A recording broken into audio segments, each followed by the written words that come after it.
Olá, paz do Senhor, eu sou o pastor J.C. Silva. Hoje vamos aprofundar um pouco mais no estudo do Evangelho de Marcos com a temática Marcos e os milagres de Jesus.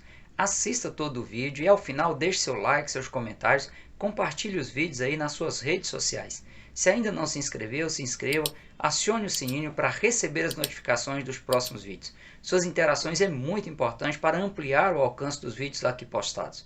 O versículo do dia está em Marcos capítulo 4, versículo 41. E sentiram um grande temor e diziam uns aos outros: Mas quem é este que até o vento e o mar lhe obedecem? Na verdade, aplicado ao pastor César Pereira, ele diz que os milagres efetuados por Jesus revelam sua compaixão para com os que sofrem. Os textos de referência estão em Marcos capítulo 1, versículos 27 e 28 e capítulo 3, versículos 10 a 12. E todos se admiraram a ponto de perguntarem entre si, dizendo: Que é isto? Que nova doutrina é esta? Pois com autoridade ordena aos espíritos imundos, e eles lhe obedecem. E logo correu a sua fama por toda a província da Galileia. Porque tinha curado a muitos, de tal maneira que todos quantos tinham algum mal se arrojavam sobre ele para lhe tocarem. E os espíritos imundos, vendo-o, prostravam-se diante dele e clamavam, dizendo: Tu és o Filho de Deus. E ele os ameaçava muito para que não o manifestassem. Apresentando Jesus como o servo enviado por Deus para servir a humanidade, na forma como foi visto pelo profeta Ezequiel na visão que teve às margens do rio Quebar na Babilônia, na figura do rosto de boi, o evangelista Marcos registrou 18 milagres realizados por Jesus na sua missão de revelar Deus à humanidade de uma forma plenamente profunda e amorosa e concretizar o plano de redenção à humanidade. Ao todo, Jesus realizou 35 milagres em seu ministério terreno que foram registrados de forma separada, fora os milagres realizados a muitas pessoas ao mesmo tempo, em diferentes ocasiões e que não foram registrados de forma individualizada. É importante frisar que enquanto Jesus cumpriu seu ministério terreno na condição plena de ser humano, Jesus continuou sendo 100% Deus. No entanto, ele abriu mão temporariamente de seus atributos divinos e a autoridade com que Jesus realizou todas as suas ações na terra durante os seus 3 anos e meio de ministério se deve ao fato de Deus ter ungido a Jesus de Nazaré, de Jesus ter sido cheio do Espírito Santo de Deus, conforme profetizado pelo profeta Isaías e conforme o próprio Jesus declara a respeito de si mesmo quando ele chegou na cidade de Nazaré, entrou na sinagoga como de costume, pegou o rolo do livro do profeta Isaías e leu o texto de Isaías capítulo 61, versículos 1 e 2. O Espírito do Senhor é sobre mim, pois que me ungiu para evangelizar os pobres, enviou-me a curar os quebrantados do coração, a apregoar liberdade aos cativos, a dar vista aos cegos, a pôr em liberdade os oprimidos, a anunciar o ano aceitável do Senhor. E cerrando o livro e tornando a dá-lo ao ministro, assentou-se, e os olhos de todos na sinagoga estavam fitos nele. Então começou a dizer-lhes: Hoje se cumpriu esta escritura em vossos ouvidos. A unção do Espírito Santo de Deus foi que o capacitou a atuar no mundo sobrenatural e a realizar milagres e maravilhas extraordinárias. Essa verdade ela precisa ficar bem clara, pois enquanto alguém imaginar que Jesus ele realizou os milagres que realizou porque ele era filho de Deus ou porque ele continuava sendo 100% Deus, estará afirmando que somente Jesus pode realizar milagres e fazer maravilhas como os relatados nos evangelhos. Enquanto o próprio Jesus declarou dizendo: na verdade vos digo que aquele que crer em mim também fará as obras que eu faço e as fará maiores do que estas, porque eu vou para meu Pai. Isto porque o crer em Jesus de forma plena e prática habilita a pessoa a ter acesso ao cumprimento de todas as promessas feitas por Jesus. E uma dessas promessas foi a de também encher os seus servos e suas servas do Espírito Santo, a fim de revesti-los e capacitá-los a realizar a obra de Deus na terra com pleno poder e autoridade sobre os mundos físico, natural, material e espiritual, a exemplo de Jesus, como ele mesmo afirmou que seria. A autoridade sobre os espíritos imundos também foi fruto de Jesus estar cheio do Espírito Santo, tendo em vista que Jesus se manteve sempre em comunhão com o Pai, em harmonia com a soberana vontade de Deus, em jejum e em oração. Enquanto Jesus discursava na sinagoga na cidade de Cafarnaum, um espírito imundo que havia se apossado de um homem interrompeu Jesus e reconheceu Jesus como sendo o santo enviado por Deus e ainda tentou tumultuar dizendo que Jesus havia vindo antes da hora. Jesus ordenou que o demônio se calasse e saísse do homem. Mesmo os demônios tendo se agitado, demonstrando insatisfação em cumprir a ordem dada por Jesus, imediatamente o homem foi liberto.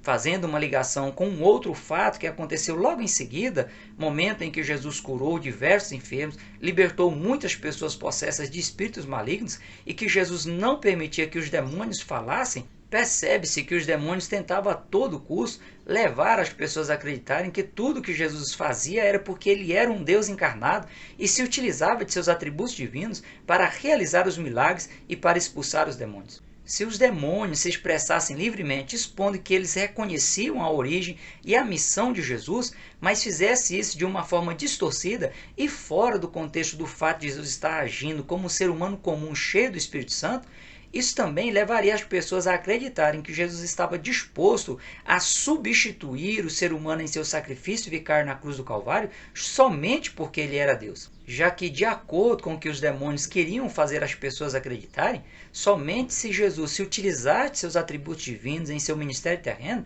teria condições de realizar milagres e maravilhas e suportar quaisquer tipos de dores físicas, emocionais e espirituais. Estava na cara que os demônios fariam de tudo para evitar que as pessoas acreditassem que o sacrifício vicário de Jesus como substituto do ser humano seria perfeito porque Jesus se dispôs a encarar a situação como um ser humano comum que se manteria na dependência de Deus para preservar no centro da vontade de Deus, fazer a vontade de Deus e cumprir o seu ministério em resgate da humanidade. Infelizmente, ainda hoje, tem muitas pessoas que acreditam que Jesus fez o que fez e passou por tudo o que passou só porque ele era 100% Deus. Como eu disse antes, essa é a crença que os demônios tentaram difundir durante o ministério terreno de Jesus. Perceber, entender e aceitar o fato de Jesus ter feito os milagres e as maravilhas, ter tido autoridade sobre os demônios, ter passado por tudo o que passou na forma que passou como um ser humano comum, além de valorizar o ministério de Jesus, gera a convicção de que qualquer ser humano também pode, desde que se mantenha cheio do Espírito Santo, na unção e na dependência de Deus. Repito que foi por estar cheio do Espírito Santo que Jesus teve autoridade sobre os demônios na sua missão de libertar a humanidade também dos poderes satânicos. Em Mateus capítulo 17, versículo 21, Jesus deixou claro aos seus discípulos de que há espécies de demônios que somente podem ser expulsos por pessoas que se mantenham aí, que tenham uma vida devocional diária de jejum e oração. E essa orientação continua válida para os cristãos da atualidade que queiram ser instrumento nas mãos de Deus para a libertação das vidas que estão aprisionadas pelos demônios e precisam de serem libertas. A autoridade de Jesus sobre as enfermidades só foi possível porque Jesus, como um ser humano comum, a serviço de Deus em prol da humanidade, foi capacitado pelo Espírito Santo de Deus com os dons sobrenaturais. A fala de Nicodemos quando ele se encontrou com Jesus à noite expressa bem essa verdade. No Evangelho de João, capítulo 3, versículo 2, Nicodemos disse: Rabi, sabemos que és mestre vindo de Deus, porque ninguém pode fazer estes sinais que tu fazes se Deus não for com ele. A cegueira espiritual impediu de as pessoas verem e compreenderem tudo o que envolvia os milagres e as maravilhas realizadas por Jesus e ainda hoje impede. Paulo afirma que o homem natural não compreende as coisas do Espírito de Deus porque lhe parecem loucura e não podem entendê-las, porque elas se discernem espiritualmente. Mas o que é espiritual discerne bem tudo e ele de ninguém é discernido. O fato de as pessoas estarem agindo pelo impulso natural humano, com base em seus interesses pessoais imediatos e por vezes egoístas, levou as pessoas a se perguntarem com que poder Jesus realizava os milagres e libertava os endemoninhados. Os fariseus chegaram a acusar Jesus de ser aliado de Beelzebul, o príncipe dos demônios, que é tratado na Bíblia como sendo Satanás. Cheio do Espírito Santo, Jesus apenas com um toque, com uma palavra, ele curava diferentes enfermidades, inclusive a lepra. O fato de Jesus tocar no leproso, conforme relatado em Marcos capítulo 1, versículo 41, foi um gesto muito importante, pois segundo a lei mosaica, os próprios leprosos, eles eram obrigados a impedir que as pessoas se aproximassem deles e de tocá-los. De longe, os leprosos deveriam gritar, avisando a quem se aproximasse de que eles estavam impuros. Mesmo assim, Jesus se aproxima e toca no leproso. Jesus evidencia que ele tem compaixão e se aproxima de quaisquer pessoas, independentemente de suas situações físicas ou espirituais. Ele não faz acepção de pessoas e é justamente aos mais debilitados que ele se mostra ainda mais amoroso, e o seu toque é a oferta de cura e de libertação. Foi ele mesmo que diz: os sãos não necessitam de médico, mas sim os que estão doentes. Eu não vim chamar os justos, mas sim os pecadores. Qualquer pessoa que o permita se aproximar dela poderá experimentar o seu poder em ação. Vale lembrar que uma pessoa leprosa nos tempos bíblicos era excluída da sociedade, perdia os seus direitos de cidadã e era obrigada a viver fora dos muros da cidade, justo no momento em que ela mais precisava de ajuda. O paralítico curado por Jesus, ele também teve restaurada a sua cidadania, foi reinserido na sociedade com todos os direitos restabelecidos e teve a sua fé motivada para alcançar a salvação da sua alma por Jesus Cristo. Parafraseando o que disse o pastor Gervásio Cândido, ainda hoje as mãos de Jesus continuam fazendo o que a medicina com toda a tecnologia não consegue fazer. E os cristãos, na medida em que forem e se mantiverem cheios do Espírito Santo, que preencherem os requisitos do jejum e da oração, a exemplo de Jesus, também poderão fazer. De fato, Jesus realizou grandes maravilhas que foram contempladas pelos habitantes da Palestina e ficaram registradas para a motivação da fé cristã. De fato, Jesus realizou intervenções extraordinárias também sobre os poderes da natureza, contrariando a lógica e a razão humana pelo poder do Espírito Santo, e ainda estimulou seus discípulos dizendo: em verdade vos digo que se tiverdes fé como um grão de mostarda, direis a este monte: passa daqui para acolá, e há de passar, e nada vos será impossível. Em Marcos capítulo 4, versículo 35 a 41, o evangelista registrou o fato impressionante de Jesus ordenar que os ventos acalmassem e o mar se aquietasse, e eles obedeceram à sua voz de comando. Com esse milagre, Jesus permitiu que seus discípulos ampliassem a percepção de que uma pessoa ungida e dirigida pelo Espírito Santo também tem autoridade sobre os elementos da natureza e não apenas sobre as enfermidades e sobre os demônios. Nesse relato de Marcos, Jesus se utiliza de algo conhecido dos seus discípulos para ensinar verdades espirituais extraordinárias. Antes de serem convocados a seguir Jesus, seus discípulos eram pescadores e conheciam por experiência própria o alto poder destrutivo de uma tempestade em alto mar. Enfrentar uma tempestade em alto mar era o maior temor dos pescadores da época em barcos fabricados manualmente e sem as altas tecnologias da atualidade. Com isso, Jesus demonstra que por maior que seja o temor de uma pessoa, ou por mais perigosa e destruidora que seja a experiência que uma pessoa esteja enfrentando no mar da vida, jogada de um lado para o outro pelos vendavais provocados pelas tribulações, Jesus ele pode oferecer bonança, segurança, tranquilidade, paz de espírito e bem-estar físico. O pastor César Pereira, ele deixa evidente que inexiste impedimento para o poder de Deus na vida de uma pessoa cheia do Espírito Santo. Ainda que o ser humano esteja cercado por montanhas de problemas, com inimigos brotando de todos os lados, Deus oferece socorro e livramento a quem confiar e esperar de forma resiliente nele. Outra maravilha marcante realizada por Jesus foi a multiplicação de alimentos, fato ocorrido pelo menos 2 vezes, conforme relatado por Marcos. Na primeira vez, Jesus, com 5 pães e 2 peixes, ele alimentou quase 5.000 homens e ainda sobrou 12 cestos cheios. Na segunda vez, Jesus, com apenas 7 pães, alimentou quase 4.000 pessoas. Entre as lições que podem ser extraídas destas 2 maravilhas em que pães e peixes foram multiplicados estão a compaixão de Jesus, o fato de Jesus ter sentido a dor, a necessidade real das pessoas e empreendido ações para suprir tais necessidades.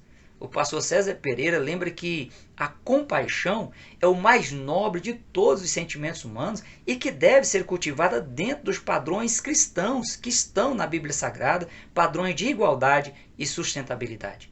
Diante das necessidades diárias, se a pessoa se utilizar o pouco que tiver com ações de graças a Deus, haverá multiplicação, haverá abundância. Ao multiplicar os pães e os peixes ao ponto de sobrar 12 cestos, Jesus levou em consideração que não bastava as pessoas se alimentarem ali, elas teriam que ter provisões para seguir em frente na vida.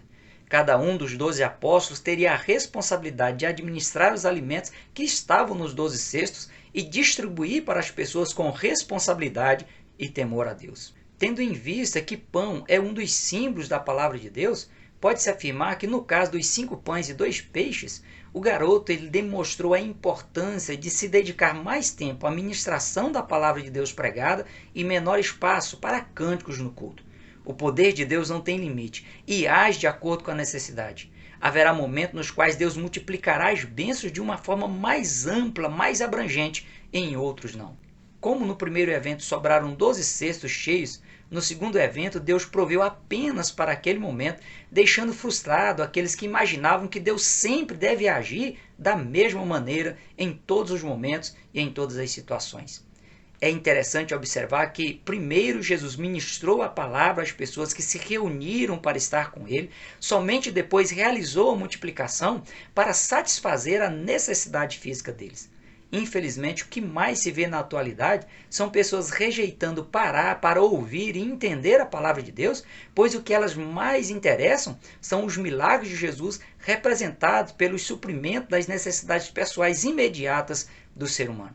É evidente que Jesus está atento às necessidades físicas, materiais e sociais e também às necessidades emocionais das pessoas, mas o seu maior interesse é o bem-estar espiritual do ser humano, pois ao satisfazer a necessidade básica espiritual do ser humano, essa necessidade que a alma clama por Deus, tem sede de Deus, todos os demais problemas da vida, as adversidades e as situações de extremas aflições, elas serão impactadas pelo poder de Deus na vida da pessoa.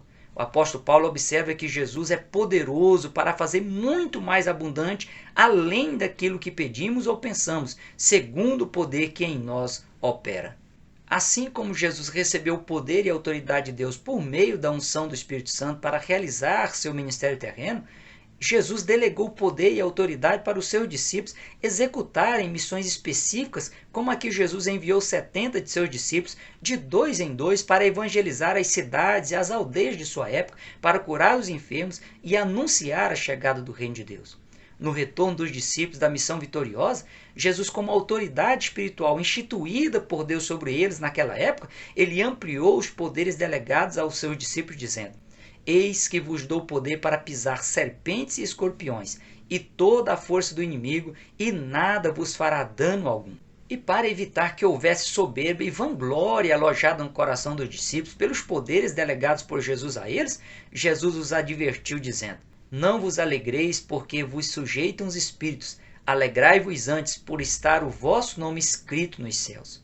Após a sua ressurreição, momento antes da sua ascensão aos céus, Jesus ele preveniu os seus discípulos de que eles receberiam poder e autoridade para darem sequência à proclamação do Evangelho por meio da igreja, o que de fato ocorreu, pois a igreja primitiva ela tomou posse desse poder delegado por Jesus a ela, e agora não apenas mais como uma autoridade espiritual terrena instituída por Deus, mas como o próprio Deus.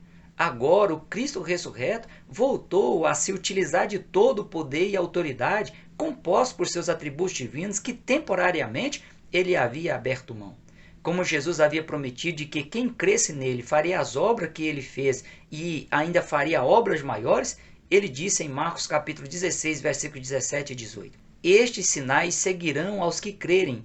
Em meu nome expulsarão demônios, falarão novas línguas, pegarão nas serpentes, e se beberem alguma coisa mortífera, não lhes fará dano algum, e imporão as mãos sobre os enfermos e os curarão.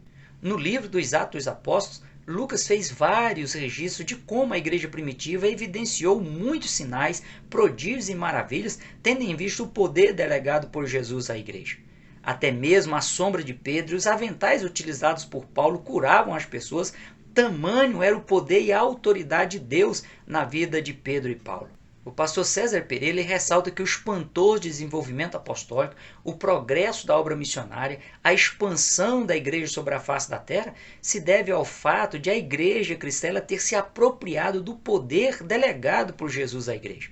O desvio dos parâmetros instituídos por Deus à sua igreja tem levado muitos segmentos religiosos a adotarem práticas alheias ao contexto bíblico. Por isso, falta poder, falta unção, falta conversão genuína, falta comunhão com Deus e falta santidade, o que impedirá de muitas pessoas verem a Deus. O pastor César Pereira chama a atenção também de que a igreja na atualidade precisa viver e buscar mais poder celestial para alcançar lugares ainda não alcançados com o evangelho de Jesus Cristo. Quanto à necessidade dos dons espirituais hoje, lamentavelmente muitos querem fazer acreditar que a atuação do Espírito Santo na distribuição dos dons espirituais e no batismo no Espírito Santo se limitou ao tempo dos apóstolos na igreja primitiva. E essa heresia satânica tem minado o poder e a autoridade de muitos cristãos, deixando-os à mercê do maior inimigo da alma humana. As Escrituras Sagradas dão a base necessária para se acreditar de que as promessas quanto ao derramamento do Espírito Santo e a distribuição dos dons espirituais são plenamente válidos e necessários para a atualidade. A literatura do Novo Testamento é abundante em afirmar a realidade e a atualidade dos mais variados dons espirituais. Apesar de normalmente imaginarmos que existem apenas 9 dons espirituais, Gruden, em seu livro de Teologia Sistemática, elenca pelo menos 23 dons espirituais no Novo Testamento. 23 formas de capacitação sobrenatural de Deus ao ser humano para realizar tarefas, para cumprir missões especiais. Sem sombra de dúvidas, cada cristão da atualidade precisa se dedicar inteiramente ao chamado de salvação feito por Deus para a sua vida e para permanecer nessa vocação na condição de salvo. Cada cristão precisa se munir dos dons espirituais na realização da nobre tarefa transmitida por Jesus à sua igreja. É indispensável que se mantenha numa vida devocional diária de jejum, oração, leitura bíblica, para estar habilitado a ser instrumento nas mãos de Deus para a realização de milagres, de libertação de pessoas de seu convívio comum, seja no convívio físico ou no convívio virtual. Somente o Evangelho de Cristo, vivenciado e propagado pela igreja, é capaz de libertar as pessoas das drogas, da corrupção do pecado, da imoralidade, do tradicionalismo religioso e das religiões vazias que vivem um evangelho que não transforma o pecador em uma nova criatura para ele viver em novidade de vida. O poder e a autoridade vivenciada por Jesus em seu ministério terreno estão plenamente disponíveis para a igreja da atualidade, para ela realizar milagres e maravilhas, para ter autoridade sobre os demônios e também sobre elementos da natureza, como forma de ratificar a mensagem do evangelho, inspirar as pessoas a se converterem a Cristo e a tomarem posse das promessas de Deus. Jesus continua sendo o mesmo ontem, hoje e eternamente. Sempre que uma pessoa ela se dispuser em fazer a obra de Deus de acordo com os parâmetros estabelecidos por Jesus, além de delegar poder e autoridade à pessoa, Jesus ele pessoalmente estará com ela. Assim como no passado, os milagres eles vão produzir fé em Jesus Cristo, a única força capaz de possibilitar a pessoa vencer o mundo.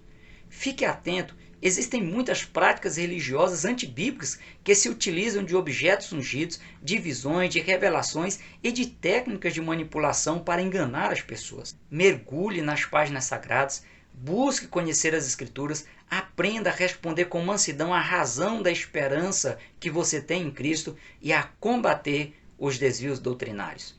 Hoje nós ficamos por aqui. Até o próximo encontro, conectados na lição. Prossiga na paz do Senhor.